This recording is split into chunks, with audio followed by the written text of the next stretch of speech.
You're watching Newsroom on SABC News. Hello and welcome from Johannesburg here in South Africa. My name is Eben Jansen. The show is broadcast live every weekday morning between 9 and 10 a.m. Highlights are repeated at 2 in the afternoon with a rebroadcast then at 5 a.m. the following morning.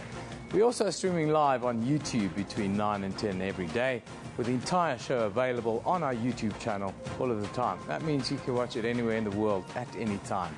Of course, today we look at the legislation on gay rights in Uganda. We also do a follow-up on political intolerance in Kwazulu-Natal, and well, we recap the budget speech that was presented by the Minister of Finance in Parliament yesterday.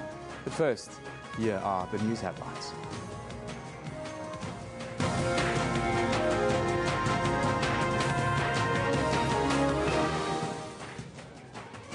Limpopo police have dispatched a team of investigators and forensic experts to the scene of an accident that left 4 police officers and a truck driver dead. Officials say 2 trucks collided with each other and caught fire. The 4 police officers died in the flames while trying to rescue a driver who was trapped in one of the trucks. One truck was transporting explosives that detonated after the collision. The N1 highway between Polokwane and Mokopane has been closed to traffic. Motorists have been advised to use the R101 instead. Finance Minister Pravin Gordhan has cautioned that the country needs to spend modestly this year. He delivered the 2014 budget vote in Parliament yesterday. Gordhan says South Africa needs to keep a balance between social expenditure and support for growth. The Finance Minister tabled a 1.1 trillion rand budget for the financial year. Treasury says it expects tax revenue of 899 billion rand. A police contingent will be deployed to the area of Sianda, north of Durban, following a spate of robberies by a group of suspects posing as police officers. The gang has attacked more than 10 homes, robbing them of items such as TV sets, DVD players and cell phones in the past 2 weeks. Provincial police have urged victims to open cases with their nearest police station. And now for our top story. Uganda's President Yoweri Museveni has come under fierce criticism this week after signing into law a controversial anti-gay bill that allows harsh penalties for what they term homosexual offences, calling them mercenaries and prostitutes. The bill also holds that homosexuals be jailed for up to life imprisonment. The South African government, or the South African Department of International Relations, issued a statement this week saying that it has noted the latest developments. Now, in our Pretoria, we are joined by the department's spokesperson, Nelson Gwete. Meanwhile, last week, rights groups were up in arms, urging South Africa's government to halt the deportation of Ugandan doctor and gay rights activist, fears that he will be at risk if he's sent home. Paul Nsbuga Semugoma, a medical doctor who has lobbied against Kampala's anti-homosexuality legislation, was detained in South Africa by immigration officials. Now, Marcus Lowe of the Treatment Action Campaign said Semugoma had been a very active opponent of the homophobic laws and would be in danger in Uganda. Semugoma was released and is free to live and work in South Africa. Marcus Lowe joins us in our Cape Town studio. Good morning, gentlemen, and thank you for joining us. Good morning. I would like to start with you in the capital, Nelson. Just tell us about the latest anti-gay laws, and it almost seems as if we've been very quiet as South Africa after these announcements. What's the official position? Well, the statement that the South African government released said that we are going to approach many capitals around the world where the issue of gay rights requires clarity. And we will be saying, amongst other things, to the capitals that we need clarity on the status and the rights of the LGBTI community. And we will also be inquiring as to the status of our own citizens who fall into the same category. If they decide to visit those countries, what will be their position? What will the countries where the issue of the gays and lesbians is criminalized, what will they do to our citizens who fall within the same categories if they decide to visit those countries? Marcus, firstly, what's your response to that? But more importantly, what's been the response from TAC with regards to these almost archaic medieval laws that have been passed in Uganda? Yeah, I think the first thing worth saying is that these laws are quite simply cruel. They put people's lives in real danger. They criminalize people simply for, they criminalize consenting adults simply for loving each other. So, we cannot understate the seriousness of this legislation. It's really akin to apartheid legislation, akin to the persecution of the Jews. Basically, a whole segment of society is systematically being discriminated against by the state. We have been very underwhelmed, to say the least, about the South African government's response to this crisis. Saying that we seek clarity is simply not good enough. The clarity is there. You can go read the law.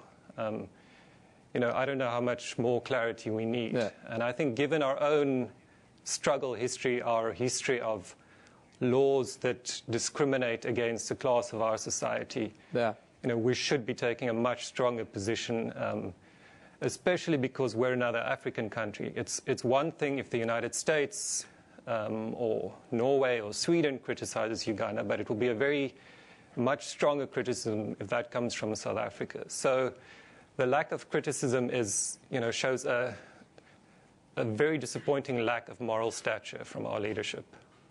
Your response to that, and then earlier in the week, Nelson, Barack Obama warned that ties between Kampala and Washington would be damaged by this legislation. How do you see these laws affecting the relationship then going further between South Africa and Uganda? Well, we must state that it is not only in Uganda where you would find what is called anti-gay legislation. There are more than 38 countries on the African continent itself where you would find similar laws. And there are about close to 80 countries throughout the world which have similar legislation. And we believe, as the South African government, that the matter must be tackled from that perspective, recognizing that it is a global phenomenon and that we cannot choose and pick the countries that need to be engaged on this matter. We must address the issue in its entirety and look at the situation throughout the world. And if we are to apply pressure or seek clarity from any country that has got that sort of legislation, we must be consistent and look at the situation where it rears its head. And it is not only in one country on the continent. This matter is widespread. Marcus, I want to come back to you. There's also, we live in a country where, a woman is raped every so many minutes. We all know the stats are quite terrible. Along with these laws, there are also laws around dress that's been passed. Women are not allowed to wear miniskirts, for instance, in public anymore, or leggings and this sort of thing. What do you make of that? And then also reaction to what Nelson just said. Yeah, I think there's an important distinction to make. In South Africa, homophobia is still a problem. We have horrible things happening like corrective rape that certainly needs to be dealt with. But the crucial difference is that we have legislation that makes that illegal. Now, what happens in a country like Uganda is that you have this law, you have this bill signed into law, and then a few days later you have a newspaper publishing a list of gay or suspected gay people with their home addresses and their phone numbers. That kind of thing puts their lives at real risk. So there's a clear difference between what's happening in South Africa and these countries. Now, coming back to the previous point, it is true that similar laws have been passed in Nigeria and a number of other countries, and of course, all of that is of concern. We think that's saying that many countries have such really inhuman laws is no defense for this kind of quiet diplomacy that we're seeing. We have a strong constitution that's very clear about the rights of minorities. And, I would argue that the Department of International Relations and Cooperation is in dereliction of their duty, of their constitutional duty, if they do not take a stronger stance on this. I want to go to Nelson. Yeah, oh, sorry. Yes. No, go ahead. Just finished. I want to bring it back to South Africa, Nelson, because, this is, as you said, it's a widespread issue. What are we doing, or tell us about the measures that our government has adopted to enhance the protection of the gay and lesbian community in our country? Well, in the statement that we released, first and foremost, we acknowledged that here in South Africa, despite the Constitution and the guarantees that it affords to people that are of a particular sexual orientation, we still have challenges with respect to the implementation of the law and the respect of other people's sexual orientation by other community members. So that is an important admission to make as South Africa, even if we still recognize that the Constitution affords gays and lesbians and transsexual persons protection, and that the courts have taken a stance to prevent other community members from harming the LGBTI community based on their sexual orientation. So in South Africa, there's no question about whether or not the law affords the people of the LGBTIs constitutional protection from harm based on their sexual orientation. What we are battling with now is the implementation of that law and the fact that we still have people being discriminated based on their sexual orientation. But the law comes to the aid of those who are aggrieved in that manner.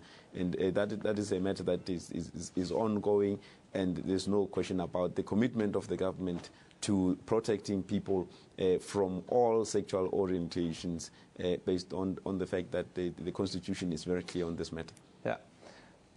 Just quickly, just tell us what you say to that, Marcus. And then also, I think we'd like to know what sort of interventions would you like, if not only in Uganda, the South African government should then make throughout the entire continent? Well, yeah, firstly, I think it is, while we have very good legislation in South Africa, implementation is a serious problem, and, we'll fully agree with that. What we found is, in our work as a treatment action campaign, we followed up many rape cases in Khayelitsha, especially. And often the policing and justice system just isn't able to deal with it. The system's falling apart. That's why we're having a commission of inquiry in Khayelitsha at the moment. Now, if you'll remember, the Minister of Police actually tried to stop that commission of inquiry.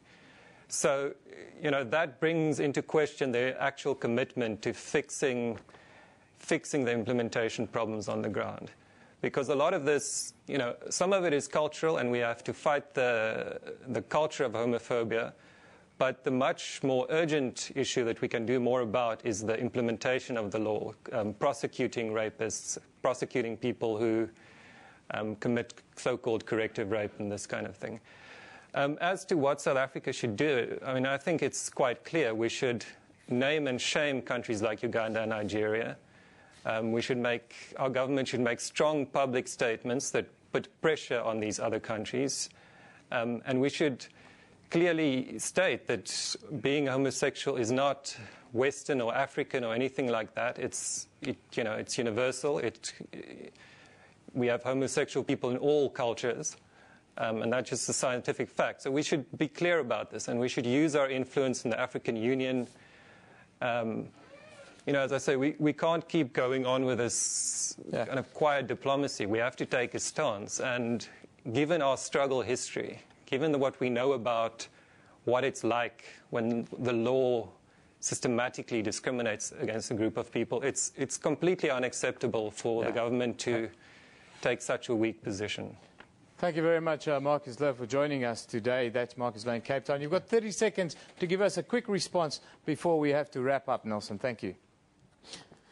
Yes, I must say that, the notion of a quiet diplomacy, really now, you're just throwing it around as a slogan, because we are here, we are talking, we released a statement, we are following it up with, interviews like the one we're doing now to articulate the position of the South African government with regard to its commitment to the protection of persons irrespective of their sexual orientation. Our statement is very clear, and the notion of quiet diplomacy, we don't know where it comes from. We are here, we have made our voice heard as the government, and we are not going to move on that issue of our commitment to the protection of the people who fall within the categories of the LGBTI. Thank you very much for joining us. I'm sure that everyone will keep an eye on these developments over the weeks and months to come. Thank you both for joining us this morning. Thank you. Now to take a look at our top story. Finance Minister Pravin Gordhan has tabled a 1.1 trillion rand budget this financial year. It mirrors last year's budget figure. The cap on expenditure is aimed at ensuring that the country lives within its means amid poor growth forecasts. Spending on social services and social grants continues to increase. It's now my pleasure to invite the Honourable the Minister of Finance. It's the last budget of this administration, a budget crafted in an election year, but an admission that service delivery was slow in some areas. Frustration has led to violent protests across the country. We've heard your pleas, and we will improve our service delivery mechanisms. That's a commitment we're making to our people. Gordhan says 40 billion rand will be given to municipalities this year to improve the delivery of water, sanitation, electricity and refuse removal. Overall, the government's main priority, education, continues to receive the lion's share of government spending. It's more than doubled over the past 5 years. This year, it will increase by 15 billion rand to 254 billion. Health spending will increase by 10.5 billion rand to 145 billion rand this year. The money will be used to refurbish hospitals, purchase new equipment, and fight the battle of HIV/AIDS. 35 billion rand will be spent on housing this year. That's up by 5 billion rand. Spending on police, defense, courts and prisons increases by 7.5 billion rand to 163 billion rand this year. And, as usual, there is good news for the aged and unemployed mothers.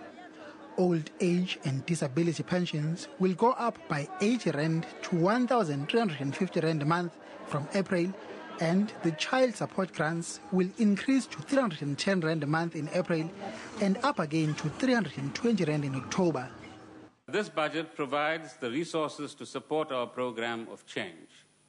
It aligns public finances with the priorities set out in the NDP. Our task is to transform these resources into a better life for all South Africans. Our challenge is to act together to move South Africa forward. This is a good story to tell. With that, the curtain came down on Pravin Gordhan's 5-year tenure as Minister of Finance. Speculation is rife that Gordhan will not return as Finance Minister after the elections. Former Reserve Bank Governor Tito Mboweni has been mentioned as Gordhan's likely successor, but he has strongly denied the rumors. Gordhan dodged the issue by saying people should wait until after the elections to see who the president appoints to his new cabinet. Mbongile Mutwa, SABC News, Parliament. The murder trial of Paralympian athlete Oscar Pistorius will start on Monday in the North Gauteng High Court. What can be described as a victory for media freedom. Judge Dunstan Mlambo earlier this week ruled that media houses will be allowed to broadcast portions of the trial live. The decision is still being debated around the globe, with some saying it impedes Pistorius' right to a fair trial and that he would be trialed by the media. Judge Mlambo set a number of strict conditions and made it clear that he can revoke the media's right to broadcast if they do not adhere to these conditions. Now, in studio to talk to us about the judgment, we are joined by the South African National Editor Forum's Media Freedoms Committee, Raymond Lowe. Good morning, Mr. Lowe. Thank you for joining us. Good morning. Morning. The discussion seems to be, firstly, I think, around a trial by media.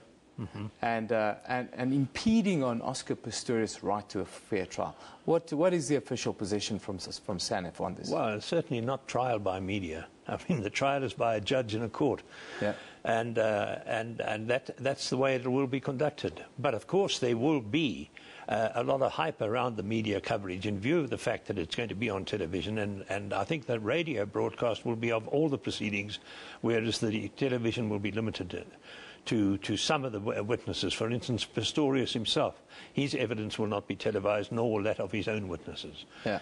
But I don't see any question of the media, this being a media trial. But the public may, of course, want to escalate it into that direction. I think some people would argue, and I certainly argue, that I think the trial by the public has sort of happened in the last year on social media and other platforms. But oh, yes, social media. Well, of course, don't forget Pistorius has set up a social media site on Twitter, and so has the family. And they are going to, the way it's been described, they are going to go through incidents in the trial. And that could very well be a trial by Twitter.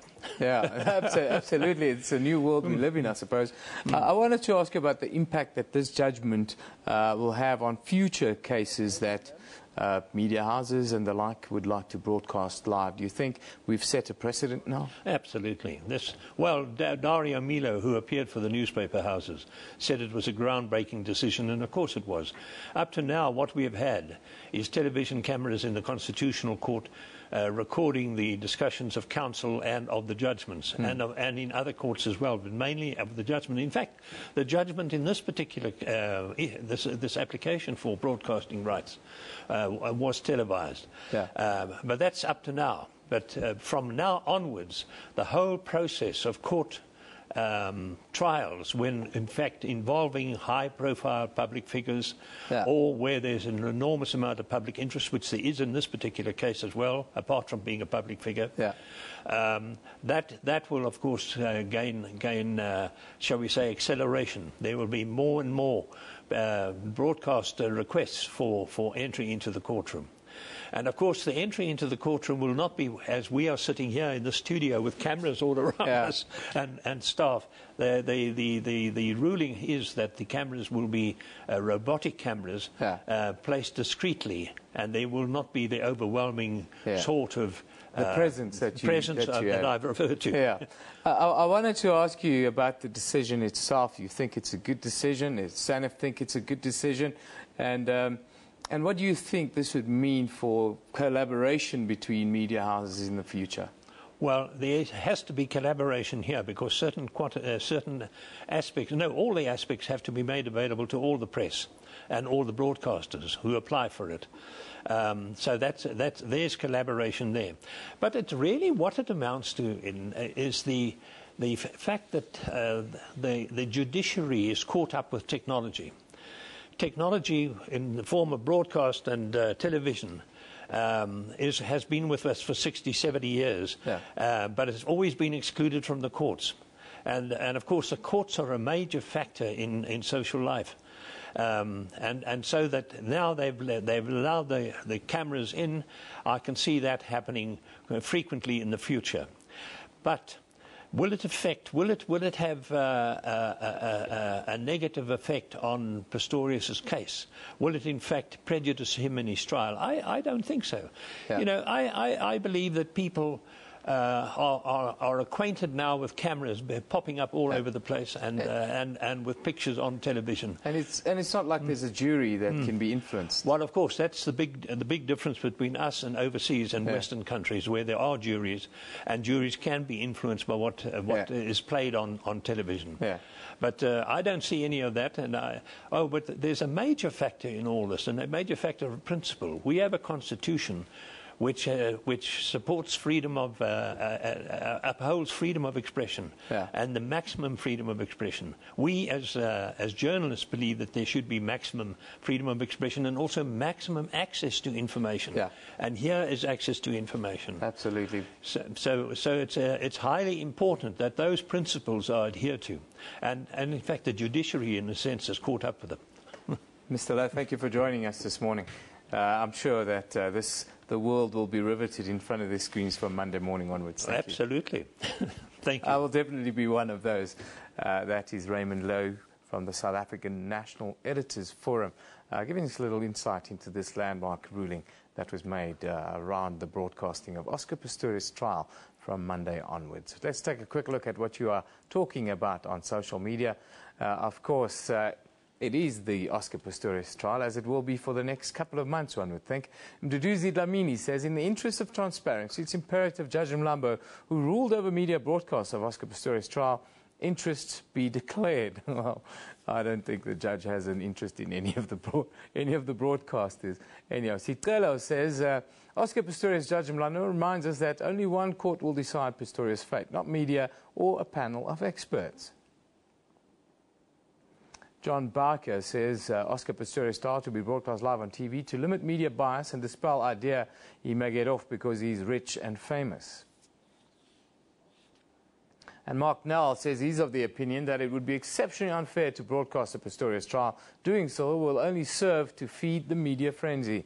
Unfortunately, the media frenzy will happen whether it's broadcast or not.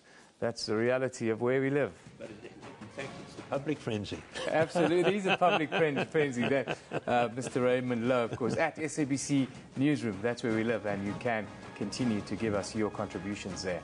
After a short little break, well, we continue the discussion we had earlier in the week on political intolerance ahead of the election here in South Africa in May, and we also decode the finance minister's budget speech yesterday. You're watching Newsroom on SABC News.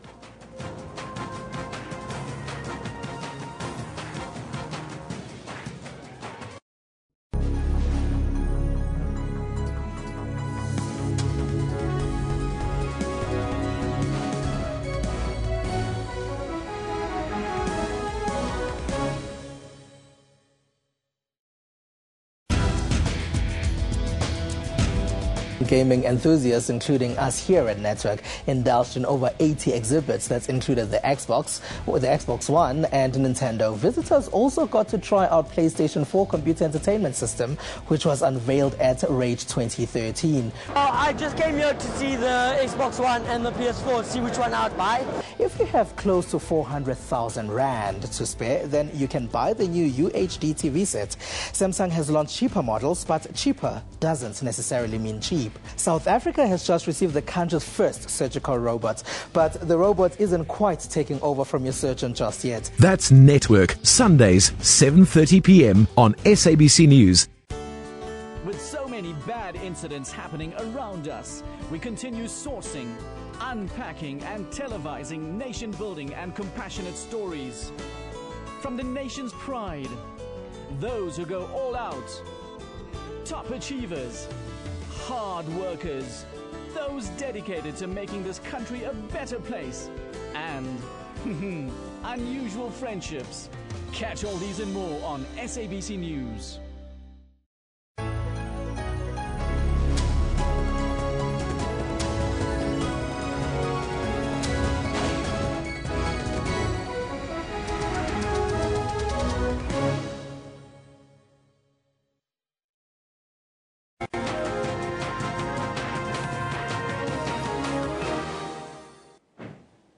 Welcome back. You're still watching Newsroom here on SABC News. Now, as a follow-up to our discussion yesterday on political intolerance in Kwazulu-Natal, police say net is closing on the killers of the National Freedom Party branch person, Ntombi Mzila.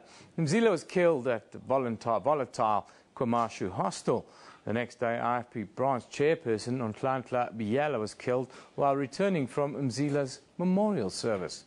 Investigators say they are following positive leads and an arrest is imminent. High-level meetings between senior leadership of the rival political parties, the IFP and the NFP, is scheduled to take place this afternoon in Durban. Now, for the latest on these developments, we are joined by political analyst, Mr. Protas Madlala. Good morning, and thank you for joining us, Mr. Madlala. Good morning. Mr. Madlala, tell us, should we be optimistic that a breakthrough is imminent on the political violence and the level of political intolerance we're seeing in KwaZulu-Natal? I would say only this will just be a beginning. If the top leadership of the both parties really meet, and then after their meeting they take this down to a level below them, I think it's a beginning of a peaceful kind of campaigning before our elections in the province. Is political intolerance and violence part of the political culture entrenched in KwaZulu-Natal? You are putting it too bluntly. Well, is there any other way, sir? Take it from the 80s.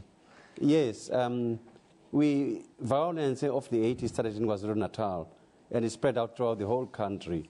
Unfortunately, yes.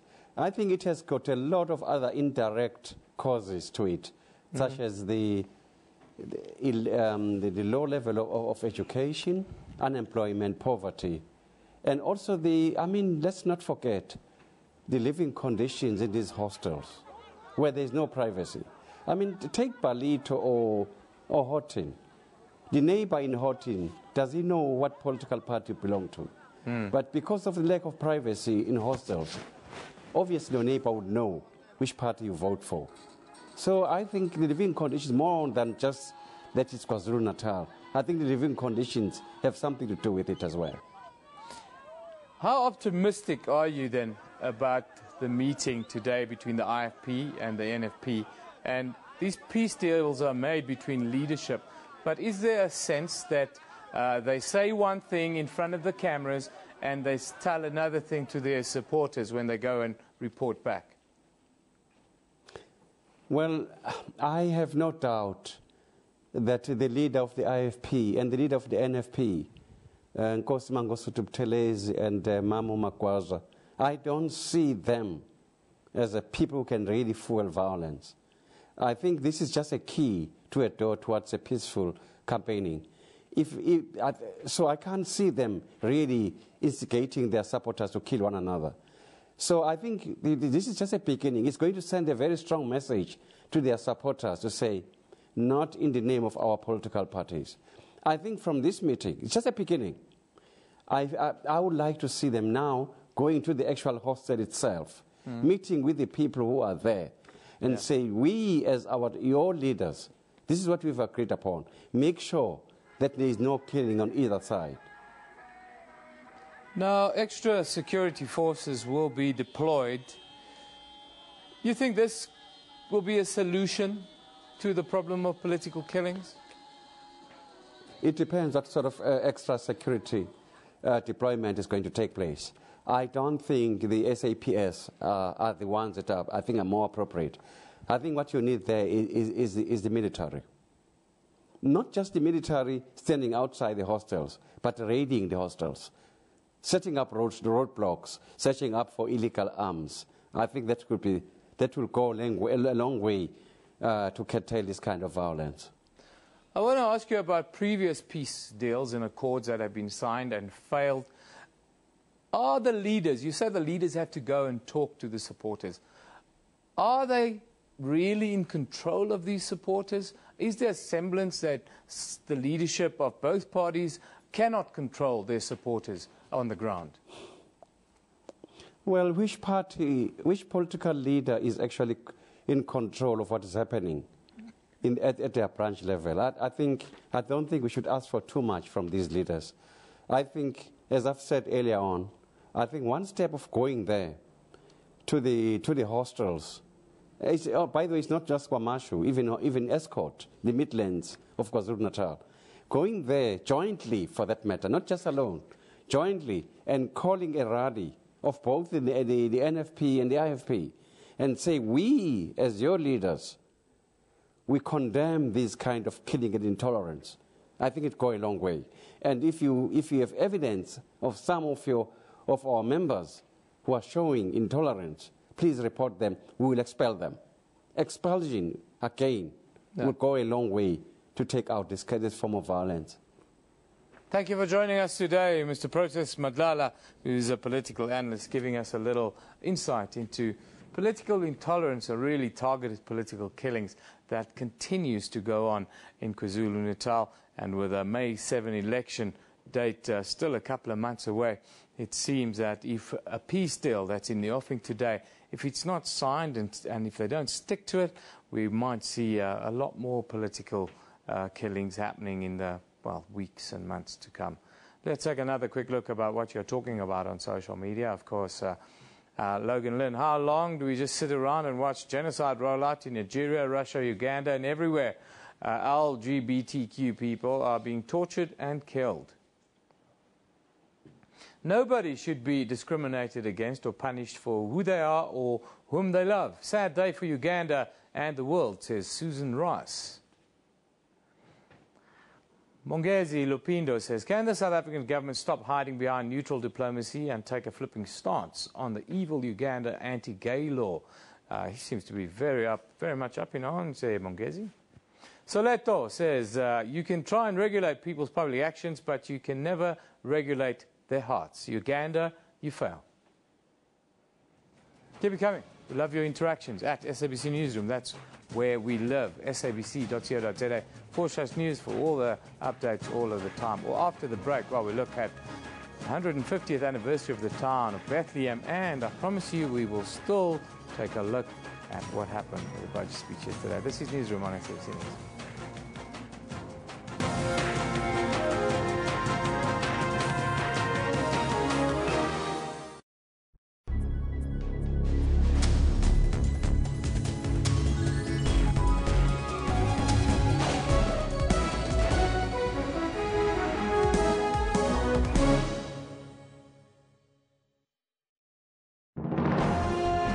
Zoom into Africa.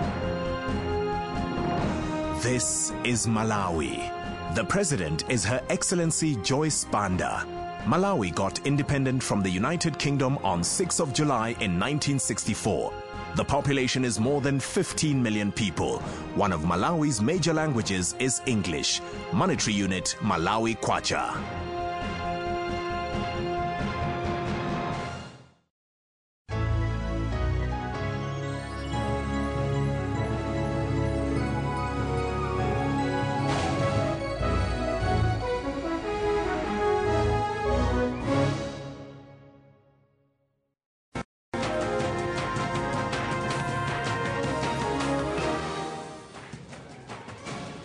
Police have dispatched a team of investigators and forensic experts to the scene of an accident that left four police officers and a truck driver dead. Officials say two trucks collided with each other and caught fire. The 4 police officers died in the flames while trying to rescue a driver who was trapped in one of the trucks. One truck was transporting explosives that detonated just after the collision. The N1 highway between Polokwane and Mokopane has been closed to traffic. Motorists have been advised to use the R101. Finance Minister Pravin Gordhan has cautioned that the country needs to spend modestly this year. He delivered the 2014 budget vote in Parliament yesterday. Gordhan says South Africa needs to keep a balance between social expenditure and support for growth. The Finance Minister tabled a 1.1 trillion rand budget for the financial year. Treasury says it expects tax revenue of 899 billion rand. A police contingent will be deployed to the area of Sianda, north of Durban, following a spate of robberies by a group of suspects posing police officers. The gang has attacked more than 10 homes, robbing them of items such as television sets, DVD players and cell phones in the past 2 weeks. Provincial police have urged victims to open cases with their nearest police station. And South Africa has reserved their place in the final of the Under-19 World Cup in the United Arab Emirates as well. Just to give you that bit of information, the South Africans beat Australia by an emphatic 80 runs in their semi-final clash in Dubai yesterday. Chief destroyer Kagiso Redaba, who took 6 wickets for 25 to bowl the team into the final of the ICC Under-19 World Cup against Pakistan on Saturday. The young Proteas are the first South African side to beat an Australian team in the semi-final of a World Cup. It hurts to say that, but let's hope on Saturday when the test starts, we'll be able to give them a good old-fashioned right.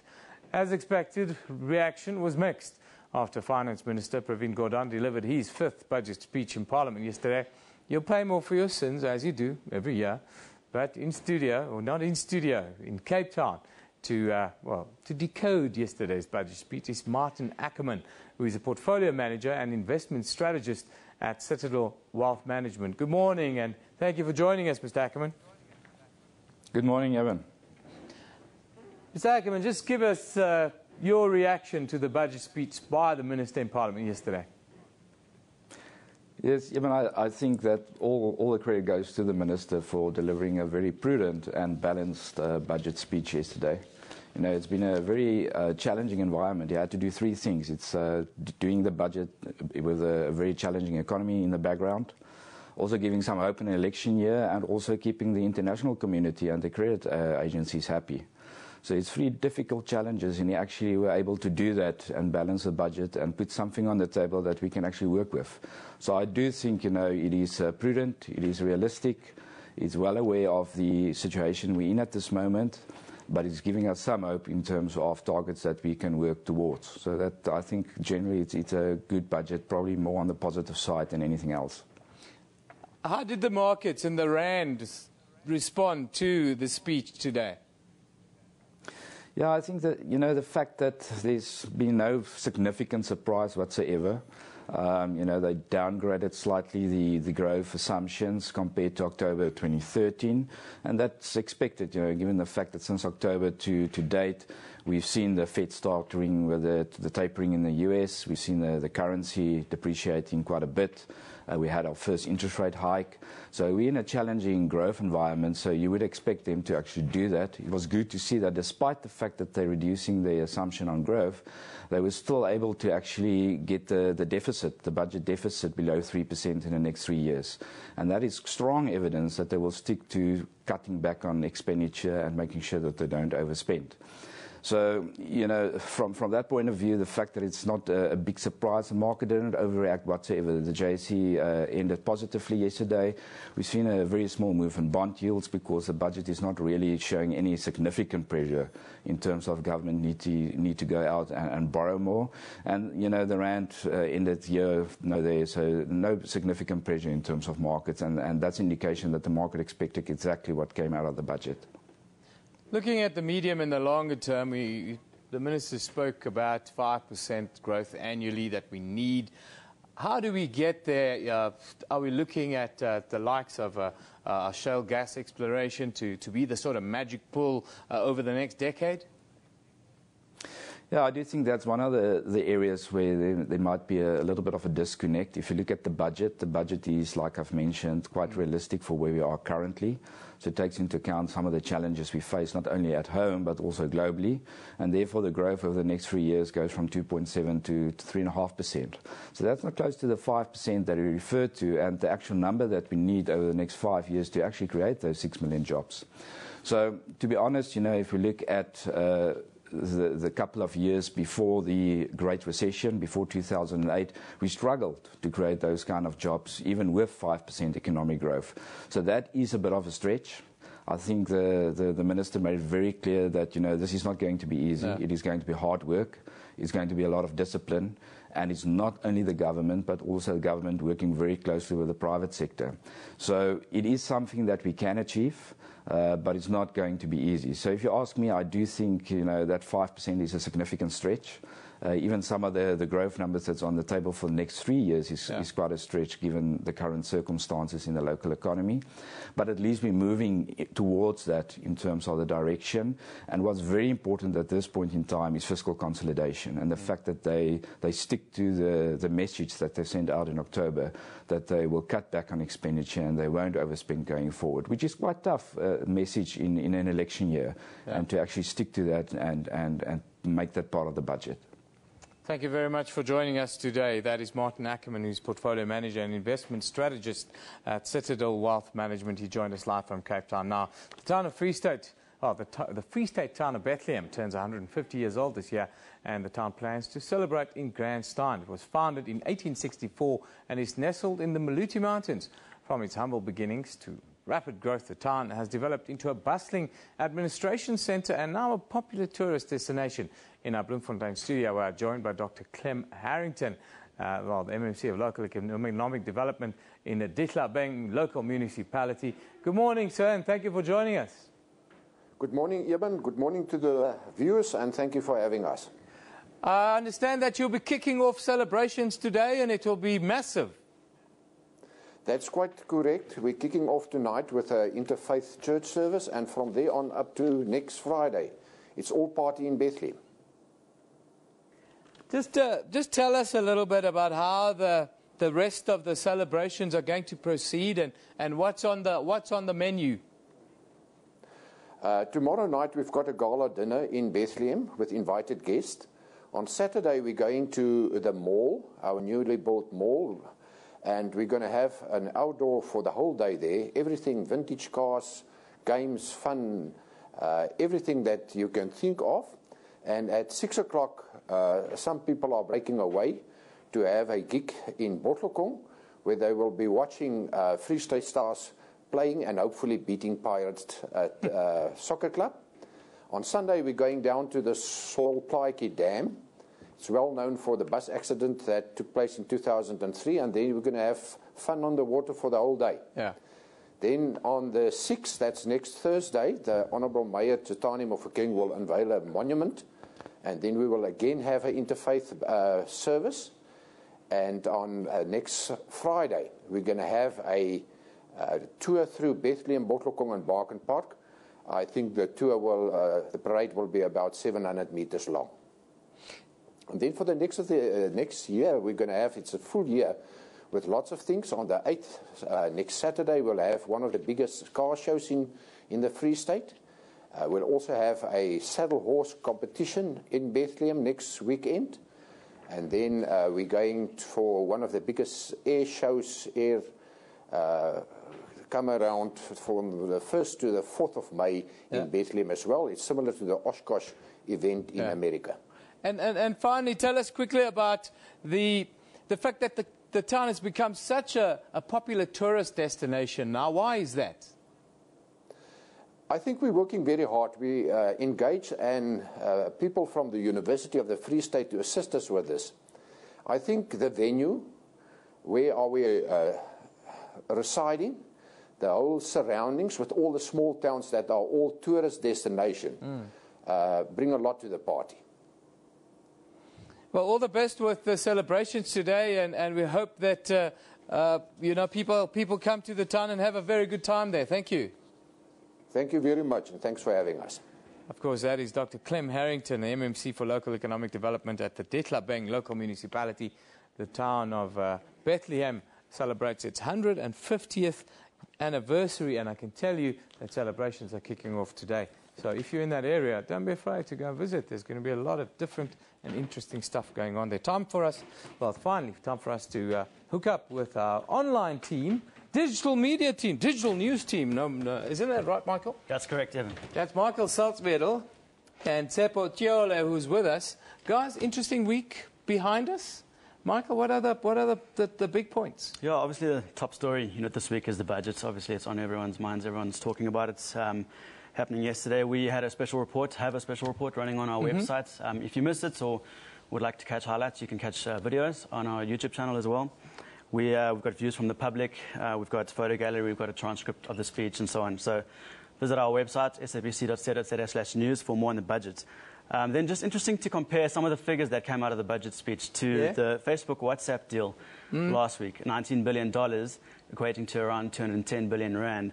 Praveen announced yesterday in his speech that the government has spent 115 billion rand on higher education in the past 5 years, which is just over half of the value of the Facebook WhatsApp deal, which is quite interesting. The government also spent 100 billion on employment programs over the last 5 years. Again, under half of what WhatsApp is worth, and 43.5 billion rand on HIV and AIDS programs for the next 3 years, which is less than a quarter of what Facebook paid for WhatsApp. So that's really something interesting to note. It's really scary, the numbers, actually, in the market. I mean, it puts into context that our entire half budget is sort of something like that. A quarter of the worth of WhatsApp. Absolutely. Just interesting to note some responses on Facebook. We put out a question this morning asking people what did they think of the budget speech. Just two examples. Boyke Franklin said, "Eish, they don't want us to smoke, drink or drive anymore." And Sekatale Matata said, "The budget speech itself is perfect, but can they deliver or implement what they're promising? I'm not convinced at all. We all know how they operate, especially when the elections are just around the corner. But we as voters must not fall for temporary tricks." Yeah, that's true. So I think that's going to be the party line now. But some guys say at 1,000 rand a bottle, whiskey is still a bargain. Isn't that so, Tsepo? Wanted to ask you about the biggest story in our lives, probably. Oh no, that was 2 months ago when we had the funeral. The Second biggest story in South Africans' lives. Oscar Pistorius starts on Monday. Tell us, you've got an interesting take on it. We're gonna do a whole digital splash on it, isn't it? Yeah, that's true. You know, Eben, this is one of this. What I'm going to say is that for this year, this is going to be the second biggest story of the year for South Africa. That is after the general elections that are coming up in May. But you must remember, even we saw during the bail application period for Oscar Pistorius, it was huge. It's still going to be huge. The media is going to be having a field day on this one. There's going to be a couple of interesting aspects coming through, you know, on the trial itself. As Digital News will be covering this, we have a special report up, but we're still populating it. It's not live as yet, Michael. We also will be doing colorful stories on it. We'll be running a lot of social media on it.